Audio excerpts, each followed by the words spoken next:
We shouldn't tell our people exactly what to do. We should tell them how to do it. Focus. I'm so focused as a person. Focus and movement. Sometimes they are contradicting. You know, if you are moving much, you think that you are not focused. More importantly, I think we don't spend enough time to say to our teams what not to do, not what to do.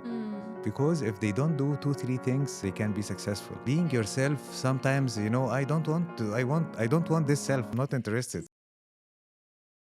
Culture and human behavior has big consequences for businesses, but we often overlook it because it's too complex and multidimensional to analyze. Well, culture is the context to every human presence. We all live in more than one culture simultaneously. Geographies, organizations, companies, families, and friendships all have their unique cultures.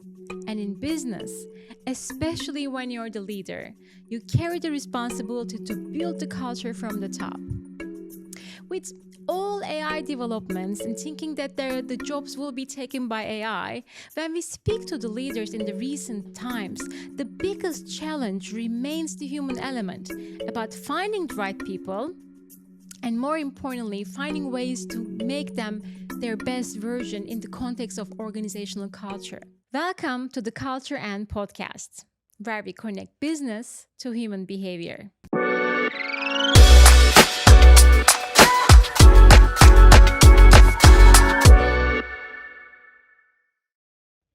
I am Nurçin Erdoğan Löfler, brand and culture expert and your host, and today we're talking about culture and leadership. Today, I'm joined by someone who is not only a great role model with his leadership journey, but also someone who inspired me with his understanding of the importance of understanding human psychology in the context of business and leadership. He's a seasoned business leader and now the CEO of The Entertainer. Please welcome Ahmed Gaber. Hi, Nursine. Thank you very much for hosting me today. It's a pleasure. It's my pleasure. So, we had this conversation, we met at an event, and we got really excited about our common understanding of how culture and psychology has such a big impact on business. But let's start from the beginning. Can you tell us a little bit about your journey and what brought you to who you are today? First, thank you very much, Nursine, for hosting me today. It's a pleasure to be with you. My pleasure. I'm Ahmed Gaber, engineer by education, communications engineer, businessman by my job, and I'm a dad of 2 kids. They are not kids anymore; they are grown men. So one of them is studying finance in the American University in Cairo in the second year, and one is 14 years old. I'm married, happily married, and good that you mentioned that. Yeah, because my wife might listen to that, so I have to say it this way. No, really, because 90% of your happiness in life and 90% of your mood and everything, it depends what happens at home. Mm-hmm. And I'm a mix of many things. All of us, in order to become where we are or to go where we are today, it's a mix of many things. I wouldn't put them in order, but I would put one of them as first, which is the parents and the house. What makes you where you are, what you are today. So I was lucky to have great parents, and if you interviewed me like a year ago, my mom would be with us, but she's not this year. Unfortunately, she passed away. So I have a dad, which is great dad, and I was lucky to be in that house, in that home. It was warm, it was good, and I was good with my parents as well. So that's actually in my opinion, one of the secrets of the success for anyone to be a good person. I didn't see a good person which is successful and his parents are not happy with him or her. Mm-hmm. And so that's on the family side. And on the business side, it's a mix of many things. It's a mix of luck, mix of readiness for luck, mix of planning as well. So if you put all of this together, it makes you as a person. So that's me in a nutshell. And I wouldn't call myself a CEO or anything like that because these positions come and go, but at the end, the person stays. That's very powerful. I mean, that's very interesting. You mentioned actually in detail about your parents Yeah. and you as a parent. Because we're going to talk about leadership a lot today, I always like to think how parenting is the first leadership role or the most important leadership role that people have. Yeah. Would you agree? So I hear that like that warmth or psychological safety that you found at home Yeah. helped you identify the person or gave you the confidence today to become who you are.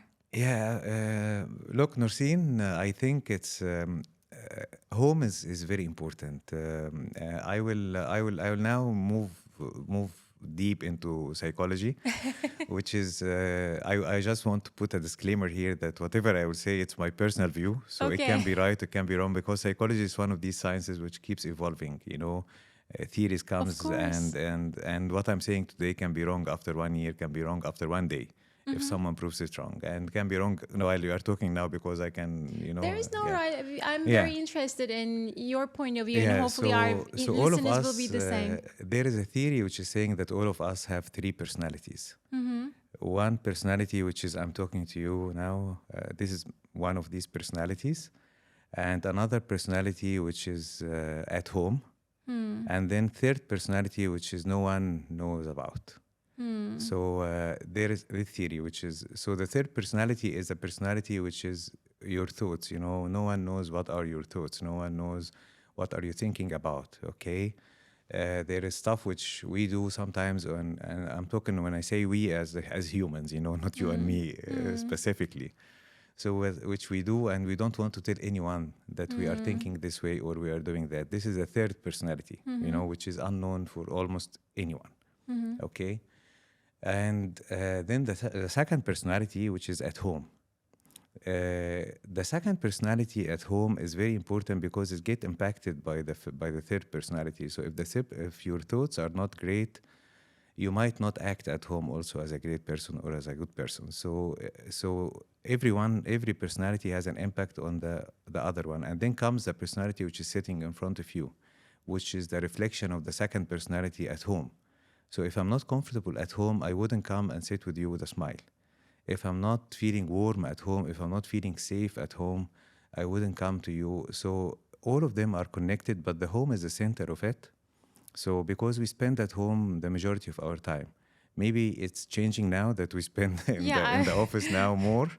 But the norm, if you look at our parents in the old days, they used to come home at 2 o'clock, and they used to have tea at 5 o'clock, and they used to have dinner. That was the norm of the people, and Or I the think, intimacy at home is different, right? So yeah, this being closer to you, to the authentic self, yeah, is where the identity forms. absolutely, And being yeah, prepared for this external role or the external personality that we exactly. carry. So So there is a if the strong connection in terms of that fulfillment and satisfaction that we get, and Yeah. acceptance of our authentic selves absolutely, makes us better leaders, better employees, better and team members. you are touching on a very important point as well, which is there is a big debate now between people who are studying psychology or who are studying human being, between being yourself and being not yourself. Being authentic is very important, but sometimes being yourself with some people, that's a theory, not the right thing to do. Like, for example, if you are too blunt and there is a person in front of you who is sensitive, if you are becoming too blunt with that person gonna avoid you in the future because you are not bringing the right energy to the room. You are really exposing the person. You are talking. You are not considerate about that person, about the sensitivity, because we are blunt. That's So that's a very good point. I think that's the difference between being yourself and being emotionally intelligent, which is that being able to understand the person or the yeah, context around being yeah. yourself. Absolutely, because some people, when they are touching other people's,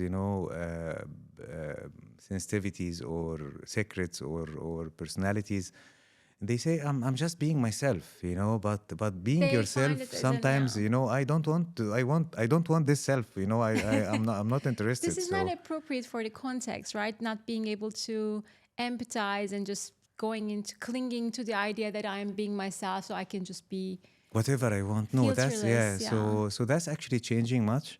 Like for example, follow your passion is another subject which is also being discussed now widely. Yeah. There are some people saying I will follow my passion. Especially the young generation. Sometimes they start their life by saying I would like to follow my passion. And then there is the other theory which is saying that maybe your passion will not help you to make money. And at the end, you want to make money to feed your family and to take care of your family. So maybe your passion is playing guitar. So you don't need to put all of your energy in playing guitar. Maybe you're not in playing, good or great player. So yes, it's your passion, but you cannot be professional. So it Yeah. can be your hobby. So you need to be very Exactly. careful about that because your passion can take you to places where success is not there, where money is not there. For example, if you are looking for money, if success means money for you. So there are some debates now about some stuff which we used to say it always being myself, being following my Your passion. passion. So yeah. It's about really finding that sweet spot of balance, and I think bringing everything together in that right balance. So now we're talking about psychology. I'm really interested to understand. You took me directly there, We but went very without deep. being not intentional about it. I don't know how this happened so quickly. Yeah. Your When I first met you a little bit more in detail in person, when we had the chance to have the first conversations together, I was very inspired because it's especially in this part of the world, leadership is still quite a not very open to the human aspects of things, or it's always considered the psychological elements are considered sometimes soft, like and not really directly connected to business results and success. However, actually, data and science tells us people are the most important asset of any CEO. And when I first heard that you were actually doing a master's degree in organizational psychology, that really blew my mind off in terms of like, I said, oh, this is a really rare find, and I would like to understand the thinking behind it. So, Yes. and I think you're recently still I'm studying. still a student, yeah, which is I love to say it because being a student is something that we should be very proud of. I fully Once agree. we stop learning, we stop living. We stop growing, we and then stop we start growing, dying. and This is خلاص, we where, start yeah. dying. So I'd love to say I'm always a student. Um, it started actually during COVID time. So Okay. during COVID time, I used to be at that time the GM of Visa for North Africa region. And this job was really taking a lot of travel from me, and I was traveling like every other day, either to Morocco or Tunisia or Dubai or San Francisco or any country where there is an event. I was at sometimes I used to travel more than any pilot, okay, like every single day. So I was one of the people which, when COVID came, I felt okay with it. I was not. I remember in these days, a lot of people were feeling very bad about it. Were feeling very bad staying at home when the lockdown was a mandate. Like everyone should be staying at home. For me, that was kind of a gift. So I started to read more. I started even to do some activities like playing, trying, oud, the oud and these things. I failed miserably in the music, so that one I did. So I bought it and I bought everything, and I subscribed to some YouTube channels to learn because no one was able to come and educate me about it. And still in my room as is, I tried like four, As a five nice times. COVID memory, and I think Yeah, you're so not I alone. wanted to try my luck with that, but it didn't work. But what worked well is reading. So I started to read because I started to have a lot of free time. Okay. So I started to read, and then it happened that I started to read about psychology. One of the books came to me, and then another book, and then a third book, and then I became so confused because I read randomly. I didn't read intentionally about certain subject. I just came one book after Sigmund Freud, and then Tolstoy, and then some Arabic books, and then I found that everyone has a different story and different thinking, and some of these books were written like 500 years ago, 300 years ago, 200 years ago, 100 years ago. So after that, I decided to go into academic little bit, to get into more to be more scientific about it. And I have to admit that I'm getting more confused. In fact, after studying it, because really, it's the human being is super complex. It is very complex. Yeah, we are very complex. We are not as simple as we look like. So. Um, I did not have any intention to study organizational psychology, but because I'm an engineer, I was not qualified to study the psychology itself, which is for doctors and Okay, for that's maybe psychologists. good for you. Yeah,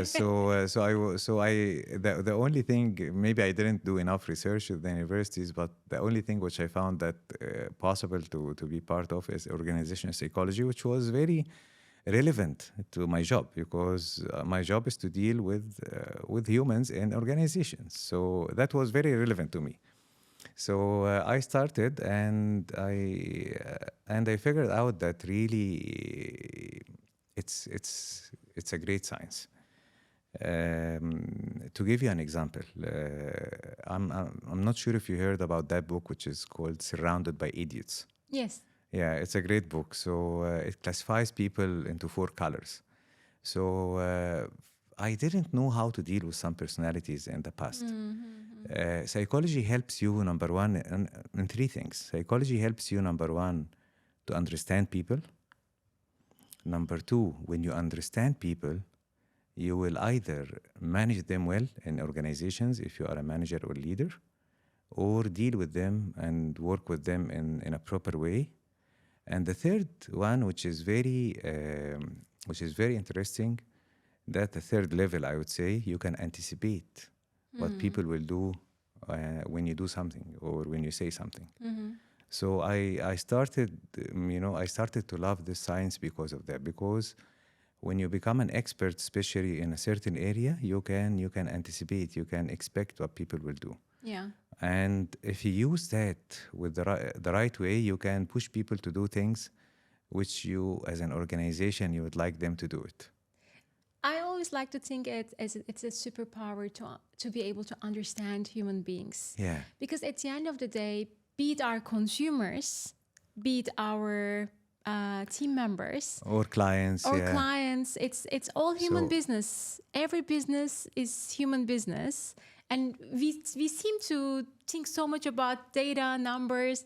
We forget to think about what is really the desires and the motives of human beings, and what's really moving them, and how they really interact with each other, and how can we get the best out of them. I think from a leadership point of view, it's really a superpower, isn't it? It is. And sometimes, it's very important to use it the right way, and it's more important to not to think. Some people think they have it, but they don't have it. So when you think you have it, you have really to have it. Otherwise, you might be doing completely the wrong thing, and it can happen because no one have it all. No. Okay. So, for example, the book which I was referring to, I learned from that book, and then I studied about it. The blue collar, for example. The blue collar is the person who will never make a decision unless the numbers will make sense, unless he will take some time to read about it. So, for example, I had some clients, and this blue collar, by the way, most of them are either CFOs Yeah, or very legal. analytical. Yeah, very Absolutely, yeah, you know it, yeah. So it's very difficult in the organization to go to a CFO to say to him, you know what, I did that in the past and it worked very well, let's do it. He will never accept it. So that's how I started to guide and coach my team when they deal with CFOs, because they need numbers. The blue person, it's almost impossible that they're going to make a decision in the first meeting. So if you go to a blue person by nature and you are having a presentation or you are selling something, my sales team, for example, I say to them, don't take the risk of pushing the person in front of you, especially if he's a lawyer or if she's a lawyer or CFO or coming from financial background, to make a decision in the first meeting. Never do that. It will actually just, You are just pushing them beyond the it's a limits, and rejection, they yeah. will not. Yeah, they will If reject you. they have to make a They will decision, they feel will that reject you. They will feel that there is something wrong. They will start doubting you. The red person, for example, is a person which can make a decision with 70% of the information available. They can take risk.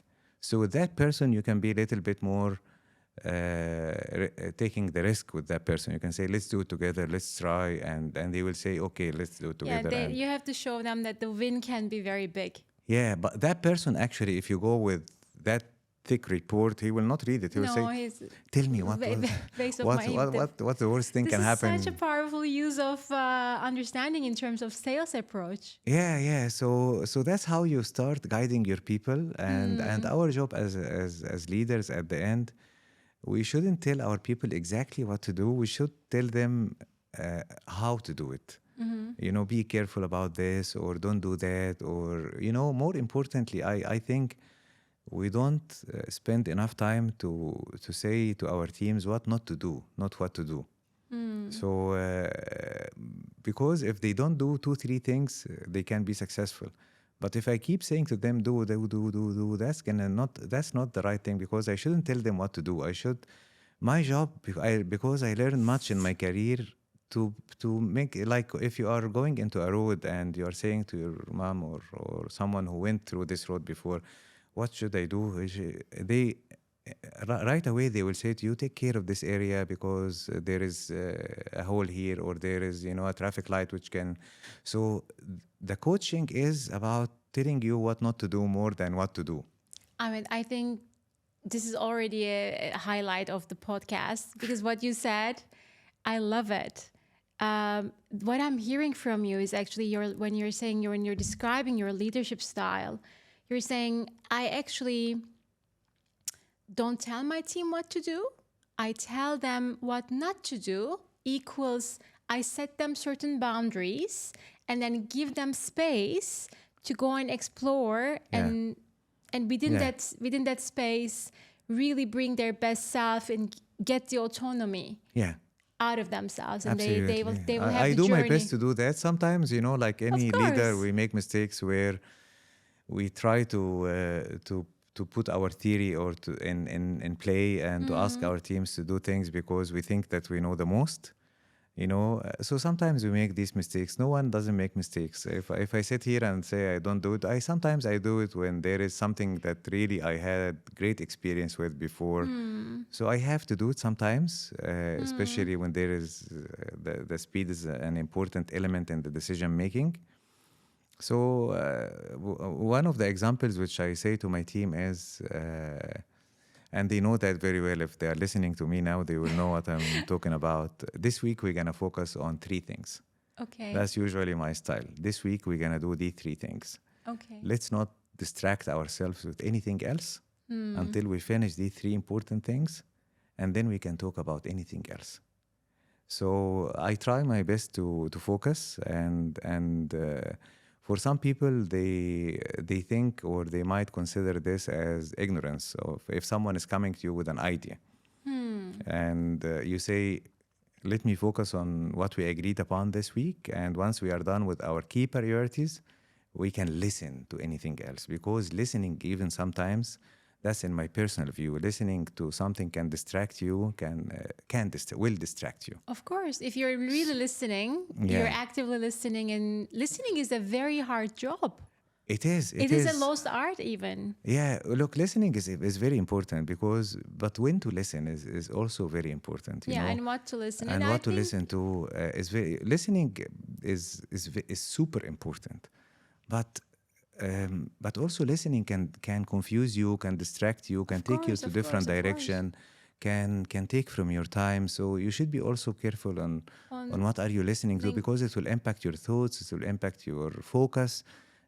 Focus is, in my opinion, when you were asking me about what made me or what brought me here, in addition to parents, in addition to all of these things, focus. I'm so focused as a person. I'll give you an example. Focus and movement. Sometimes they are contradicting. You know, if you are moving much, you think that you are not focused. Think about it as if you are in the airport, and someone is moving towards the train to get into the flight. For example, you know, from A to whatever, to Emirates, or you know, to get into the train or to get into the bus, to get into the flight. So you'll see some people who are moving, but they know where they are heading exactly. They are so focused, they are so quiet.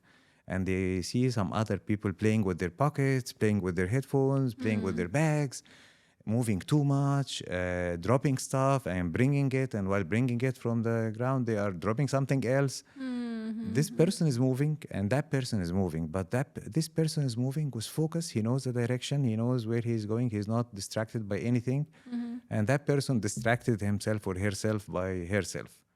By not being by not being a planned person. You know, when I told you about the planning, I know that if I need to take this flight, I need to have this headphone in here. I need to put my mobile in the back pocket. I need to do that. Collected, calm and collected, so that you can focus and move. So keep moving, because if you don't move, you might not be lucky, because luck comes in some stations. You never know which station you'll meet the luck at. So you have to always stay in the move.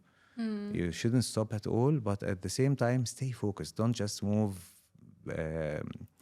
in a random way. Okay, that's very important. I think focus is the new currency, which is very, very difficult nowadays. This is one of the biggest pain points of the new generation, of all of us. This is why we were talking actually just before the podcast started. Yeah. Do you multitask or monotask? Monotask. 100%. And then I think it's now, there was a time, I think maybe 20 years ago, when you would go to a job interview or anything, what are your kind of strengths? And everybody would say, I'm a great multitasker. If now someone tells me that as an answer, I would say, delete. It's not a good sign. It's just the opposite. It only shows that you cannot really focus on one subject, and by trying to do 20 things at the same time, you're not giving the justice of quality. Yeah. And that's where, you know, Norseen, you are really touching on very important points, because as if you are in my place, you will find a lot of people who are multitasking in your team. Right, so it's very difficult to downgrade their skills. It's, you know, they might like to be multitasking. You know, exactly. You just need them to focus on what you want them to focus on. Very fake satisfaction. But it's very difficult to change them. You know, we think sometimes that our job is to change people, how people are doing things, but as I think the simple definition of a leader is to get the best out of the employee. But it's very difficult to change a person who spent 30 years somewhere to make that person think in a certain fashion or a certain manner. Or I cannot change what happened at home. No, exactly. I cannot. I mean, changing humans, I think, or changing human behavior, not even changing humans, but changing human behavior is one of the most challenging things. And like hitting your head in a wall. It's especially that person spends with you in the day like 1 hour, because as a leader, you don't spend your time all the day with one employee. You spend your time with different teams, with different groups. So you cannot change the person. You just need to get the best out of the person. And the rest is on the person. When the person will see that he's getting the best out of herself or himself, they will start repeating it. They'll start saying, I did well here. So, and that's where the learning curve. Yeah, positive reinforcement of the desired behavior, and just definitely. But as you were saying, I think there are two things I'm hearing, which is very powerful. And I want to also link back to something that you said, and it kind of resonated with me a lot. Focus and movement, and even that they come across contradicting, are actually strongly complementing. If you want to really achieve something, this focused movement is the way to go. Yeah. This is what Very, I'm very hearing. true. That's very true, Nursine. You got it absolutely right. You need to set a target or a goal and go for it. And move. And move. And not either stay too focused to overplan Yeah. and kind of drain yourself with just that idea, but be a focus and be on the go. And also, I think as a focused mover, let's call it that way. Yeah, okay, that's a new definition we There's came a up with new now. definition of success. Be a focused mover. You also need to be able to have a lot of fluidity, right? Yeah. On the way, there will Changing, be of obstacles. course, Like being because- able to. Because there is no move black through and it. white anymore. So you can decide on something which is because there is no clear direction for anything now. You don't know tomorrow what will happen. You don't know what will happen in the financial market tomorrow with the oil pricing tomorrow. You don't know what happens with the political, situations tomorrow. So you need to always be fluid, as you rightly said. So I always, when they ask me what is I was in a university, I was doing coaching in a university recently. And one of the students asked me a question. They said, what is the criteria which you're going to hire people based on? And I said, I really prefer to hire an employee which can work very well in the gray area, because there is no black and white anymore. You need, if I tell my employees or my colleagues something to do it next week, and then right at the beginning of the week, I say to them, we're going to change gears, guys, and we're going to do 1, 2, 3, 4. I read the room well, and that's very important for every leader to read the room very well. So I read the room well, and if the leadership team, for example, are 8 people in the room, when I say that, I read the faces. Some people will feel, he just told us that to do that last week, and I prepared myself before I come to the meeting with all what I have prepared. And I see other people, receiving it with a big smile and saying, "Okay, let's do it, let's try." And so I prefer now, and not only me. In fact, this is the norm. Even me as a CEO, I got a certain direction from the board based on the economic situations of the countries. And then I get maybe different direction, and that's absolutely fine. So if someone really is not able to change gears quickly and will stick to what you said to her or him last week, then we cannot really. We cannot move. Yeah, Then we're when you stuck on said the about obstacle. being fluid when you are moving, that's very important. Yeah. Changing direction is very, very important. I always like Even 180 sometimes. You not only changing like exactly, this, because go back, this turn. This is the rule of the game nowadays, isn't Yeah, it? yeah. I always like the analogy of the water, like when we use the idea of fluidity as well. So water is still water, but can take many shapes, can take all shapes without changing anything about itself. Yeah, yeah. So it doesn't lose anything from its authentic strength or value, Yeah. but whatever shape or form you put it in, it will Yeah. still be very valuable and still going to be itself. So I think then Oxygen, hydrogen stays, and Yeah. then everything. it just takes the shape of something else, being still Reminding very me about true, water. being still very true to itself and have the same extreme importance. So maybe if you want to give one tip to everyone listening, it will be very important to keep that in mind. This being a focus mover with the idea of fluidity going forward. Yeah, That's exactly. very powerful. Thank you so much for Thank this. you This very is such a enriching conversation. Thank I'll go back to something that you said at the beginning of our conversation today. So you said very humbly, this is my observation about you as well as a successful leader. Thank you. And it's incredible that you're embodying that. You said professionally luck, and then you added being ready for luck. Can you tell us a little bit about what you meant? I really love what I hear there, but I want you to tell us what you meant. I will tell you what I mean. I will try to. I will tell you something. I'm 100% sure, 100% with zero doubt, that there are millions of people better than me. Millions of people on the earth better than me, and better than many people on earth as well. But luck plays a very important role where you go. So I was lucky that I worked with very strong and very knowledgeable leaders. That's number one. I was lucky to be born in a family which is, my dad is a professor and my mom is also she used to work in the Ministry of Justice, so she used to be very fair lady, you know, and very kind heart. That's luck. I didn't choose that. I was lucky that for example, when I joined Visa in 2006, I didn't know anyone at Visa. I just submitted my CV. I was lucky that maybe the recruiter picked up my CV before someone else. That's luck, you know? So the luck element, we cannot ignore it. The luck is important, but being ready for luck, what I mean by that, when I got into the interview, I prepared for that interview minimum 3 to 4 days.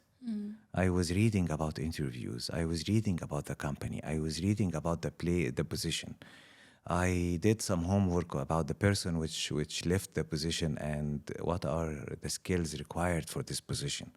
So being ready for the luck that's the readiness part, and the planning part, which I was talking about as well. That you plan how, for example, one of the smartest way I would give it to the people who are interviewing for jobs. It's not difficult to drive the interview the way you want, even if the person is ready with some questions. You can say some stuff which can make the person in front of you, the interviewer, very interested to know more about it. So you can mention, and you need to do some homework to understand what this person is about. So that's the planning part which I'm telling you about. The life is mix of, as I told you, luck and readiness and planning. If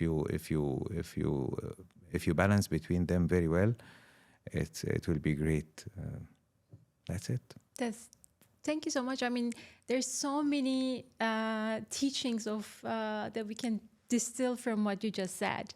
I hope so. In the context of if our listeners is university students or graduates who's going to look for jobs or for their first steps, what I'm hearing from what you're saying is that understand that who you're going to interview with is also human. Yeah. And understanding the dynamics, and this person is going to make a decision. Yeah. And decision making in that sense, and influencing the decision making that you have control over. Yeah. Right? By doing the right preparation, by understanding, trying to think in their shoes, by having empathy, understanding what they might be needing and looking for, and crafting your, let's say, messaging house based on to that audience can get you the job that you want. Absolutely. Can get you the client that you want, can get you the leadership role that you want, and or can get you as a leader to make sure that your teams are becoming their best self. Absolutely. So preparation is super important. I will tell you an example. I used to work with one of the great leaders, okay, without mentioning names, because I'll tell you about his experience with me. So I used to go to leadership events, and he was a speaker in one of the years. And then I attended the following year, I attended his speech again, okay, after 1 year. And I found that he improved massively and he did a fantastic job on the stage. So after the meeting we were having dinner as a group, and then I asked him a question. I said to him, "You did fantastic this time." He said, "So I was bad last time?" I said, No, I don't mean that, but I have seen major improvement. Can you tell me the secret? He said, "You know what I did?" I said, "I'd love to know." He said, "I trained myself on this presentation in front of the mirror more than 20 times. So practice even for the global leaders, and he was a global leader. He was someone who was very important in our economy now. And imagine if that person with such experience of 30 years experience or more, training on a presentation in front of audience more than 20 times, what a fresh graduate should do when they go to an interview. You know, and again, that's coming back to being yourself or not being yourself. uh, you should be mirroring the person in front of you. You should be ready for the person in front of you, not being yourself only, but being prepared. Sometimes if you have to be prepared, you'll discover that that person doesn't like people who talk much. So maybe you talk too much. So in this case, you need to not talk too much so that you don't lose the attention of the person in front of you. So that's part of the preparation and homework. True. Ahmed, if you would describe your leadership style, I am sure it evolved in the years. The leadership style, which we kind of touched here and there, but how would you define what's really working for you in this formula that you put so much insights from your readings, your psychology studies now, and of course, I think the most invaluable is the experience that you have. Norseen, that's a very tricky and difficult question because leadership style changes based on the situation of the organization. So there is a front leader, who's fronting his team, like driving his team, like he is or she is in the front, and everyone is following. There is a time in the organization you need to be fronting the organization. And there is a dancing leader, which is sometimes you are within your team members, so you are all working together, you are all moving together as a team. That's also an important time. You need to know which time you need to dance and which time you need to front. And there is back, a leader who is in the back and letting his team be leading the organization. And there is a time for that as well. So I cannot say that I have a single leadership style. I have different leadership styles. I would say I learned that during my career. And I think it's very important for all of us as leaders to know when do we front and when do we dance and when do we stand in the back and let the team lead. For example, if I'm coming new to an organization, it's very difficult to be in the front because I don't understand enough. So I let the team first, keep doing their job, and I watch them. I watch everything. And that's the time when I monitor how the team is working. I cannot be front leader at that time. Otherwise, I don't know the route. I don't know the way. And then I get closer to them, so I become a dancing leader with them so that I learn from them and they learn from me and they get closer to me. And then at a certain point of time, I can lead the organization, for example, to transformation strategy. When you are doing a transformation, this is very difficult time in any organization because whether we like it or not, in the current world, the transformation means that sometimes you have to change people. You have to change certain people in some positions, which is very painful process. If you do it first time or second time or third time or fourth time, every time it's painful to do it. So the leadership style changes based on the organizational direction, based on the organizational status, based on where are you new to the organization, or are you old and you just got promoted so you know the people already. So it's very different. I wouldn't define a single leadership style, but what I can say is the only thing which is constant with me in all the times, I do my best to understand the people in front of me very well before making a decision. Because if you make a decision on something or on someone before understanding the person well, that's not right and not fair. So I do my best to do that, but there is also this multi or the remote leadership. You don't have enough time. Like our organization have around 400, 500 employees in different countries. So sometimes you rely on your leaders to understand the people in the other remote offices. So that's where you have to be very selective about your leadership team. So you focus first in this time on the right leadership team, and then when you have the right leadership team, you can have the confidence that the people in the remote offices will have the right leader which you trust, because you will never have time to spend with every office and every person. Otherwise, you will not focus on the strategic direction of the company and meeting the key clients and meeting the government and all of this. So the leadership team, always, in my opinion, that's what I focus on big time whenever I take a new job, building the right leadership team. If I'm surrounded by the right leaders, I feel that I can be successful.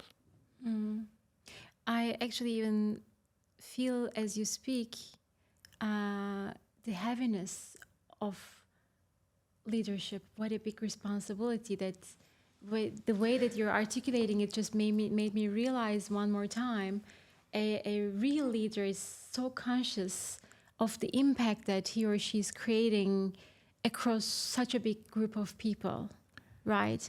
And that also makes you aware that one simple or one style, I'm this or I'm that, is not your way to go, but there are different phases and there are different contexts and there are different situations. Absolutely. While you need to actually be again fluid And dynamic. and dynamic, and have a couple of different tools in your pocket where you can practice, because probably most of us, we have defaults, which means that that's easily available to us, right? That is like more based on your personality, based on your background.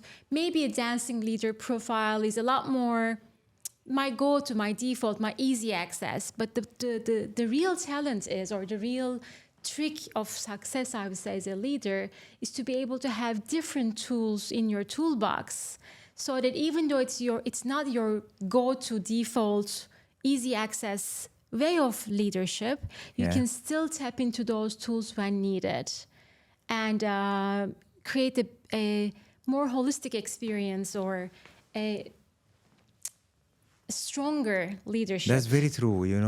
I will build on what you said. Cautious leadership. When you know what is the position you are in, and you know what is the position of your team, and what is the position of your organization, and what is the position of your decision makers and the clients. To be always cautious about what's going around you is very important. And to continue to learn. Like, I will tell you something I just learned this weekend.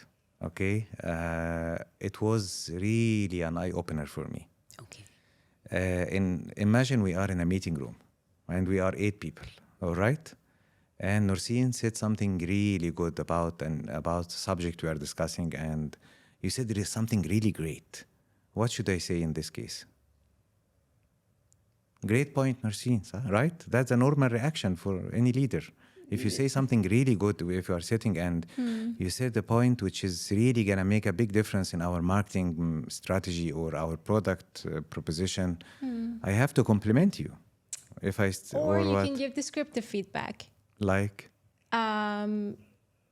This is actually a technique that when you're providing feedback, if you want to keep the good flow of going, you need to actually describe what is good about it, and what really, to be able to then model to everyone else.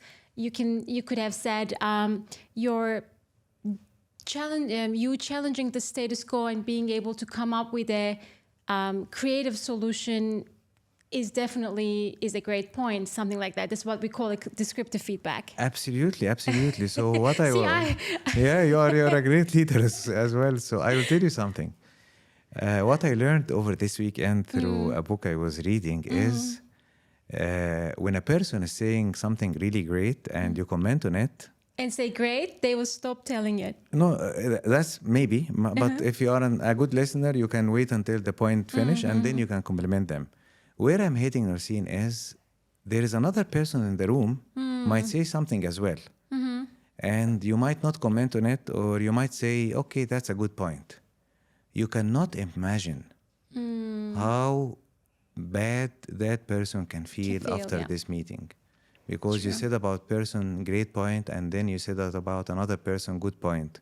And maybe you will not comment on someone else's talks, because you cannot just comment on everyone. So sometimes, it's better not to comment at all. Sometimes it's better to keep it professional and to say, okay, this point is good, let's move to the next one, let's move to the next one. But you cannot imagine how your words as a leader, I didn't say anything bad. Did I say anything bad? I said great point. I said good point. Yeah. But I created this kind of feeling that that person which was talking, he got actually excited when I said great point about the other person, and I didn't compliment her or him the same way. Same level, and And that's why really it was a great eye opener for me, because I used to compliment people. And some other people saying points, aiming that they might maybe, a lot of us, we aim to get a great feedback from our leaders, or from, in the human being seeks appreciation, praise.